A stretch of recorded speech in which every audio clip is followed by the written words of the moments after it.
Hello, vous êtes peut-être ignorant sur certains domaines d'application des mathématiques.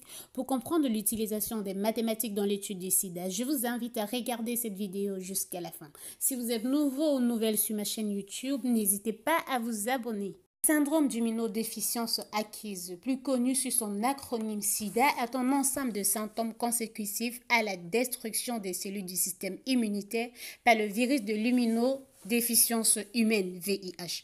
Le sida est le dernier stade de l'infection au VIH. Lorsque l'immunodépression est sévère, il conduit à la mort par suite des maladies opportunistes auxquelles il donne lieu.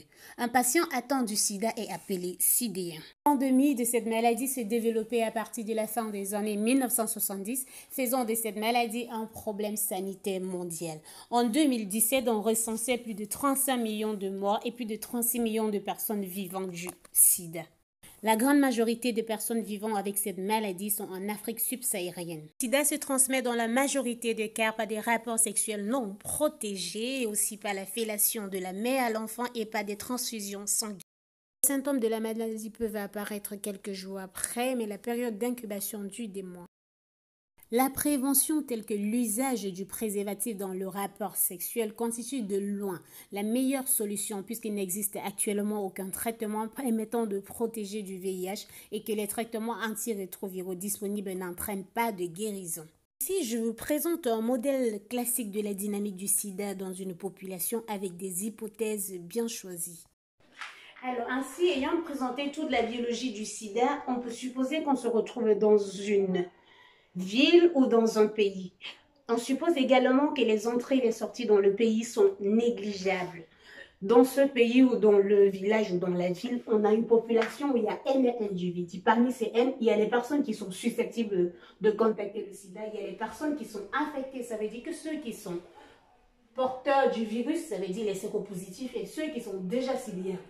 Alors, voici le recrutement qui représente les naissances. Dans la population, il y a les gens qui naissent. Quand les gens naissent, en général, on suppose ici que ceux qui naissent ne sont pas en contact. Ça veut dire qu'on a négligé le cas où les enfants qui naissent avec le sida. Lorsqu'une personne qui est susceptible entre en contact avec une personne qui est infectée, ça veut dire, ça peut être par tous les moyens de transmission que nous avons présentés précédemment. La personne devient malade avec un taux bêta par rapport à la proportion du nombre de population, parce que une personne infectée ne peut pas transmettre la maladie à toutes les personnes qui sont susceptibles. Chaque individu meurt d'un taux qu'on appelait nu. Ça veut dire c'est la mortalité naturelle. Tu peux avoir le sida, mais tu meurs autrement. C'est pas forcément dû au sida que tu vas mourir. Il y a une mortalité ici qu'on appelait D, c'est la mortalité due au sida. Alors, comment est-ce qu'on traduit cette figure en équation mathématique? On suppose qu'on était à un instant. Si on prend un instant T, ça veut dire que, par exemple, on est au mois de janvier, on va regarder un instant T plus delta T. Ça veut dire qu'on regarde, par exemple, au mois de juillet. Ça veut dire que l'instant delta T que vous avez là, delta T est égal à 7 mois. Donc, on regarde sur 7 mois ce qu'il va se passer. Alors, jusqu'au mois de juillet, ça veut dire qu'à l'instant T plus delta T, une personne qui est susceptible, il y a d'abord les gens susceptibles qu'on avait au départ, mais en plus de ça, durant l'instant delta T, il y a les naissances qui se sont ajoutées, il y a les personnes qui étaient susceptibles d'attraper la maladie, qui sont entrées en contact avec des personnes infectées qui ont porté la maladie, et par la suite, il y a des personnes susceptibles, il y a d'autres qui sont mortes. Donc voilà tout ce qui s'est passé à l'instant delta T. Et par la suite, on renvoie le S de T qui est de ce côté-là et on a S de T plus delta T moins S de T. Et on a de ce côté ce qui s'est passé à l'instant delta T. Lorsqu'on renvoie le delta T ici au dénominateur, on a S de delta T de T plus delta T qui est égal à S de T divisé par delta T égal à tout ce qu'on avait à l'instant delta T. Alors, on voit bien que cette variation qui est S de T plus delta T moins S de T divisé par delta T représente la dérivée de S. Alors, donc, on a la dérivée de S qui est égale à lambda qui représente le recrutement dans la population, ça veut dire les naissances, moins tous les gens susceptibles qui sont devenus malades et moins les gens susceptibles qui sont morts durant cette période delta T. On traduit de la même façon l'équation de I.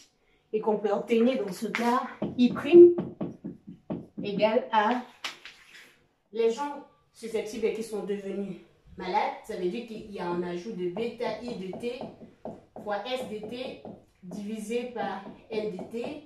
Et la mortalité des personnes infectées. Donc, mon mu plus D fois I de T. Alors, on utilise en général ces deux équations pour étudier la dynamique de cette population-là, l'évolution du sida dans la population. C'est ça, cette traduction en équation mathématique. Et dans cette résolution, on cherche à trouver une position qui permet d'éradiquer le sida dans la population. Donc, voilà en gros ce que vous pouvez retrouver dans la modélisation mathématique. Comment est-ce qu'on utilise les mathématiques pour traduire l'évolution des maladies. Merci d'avoir regardé la vidéo. À très bientôt.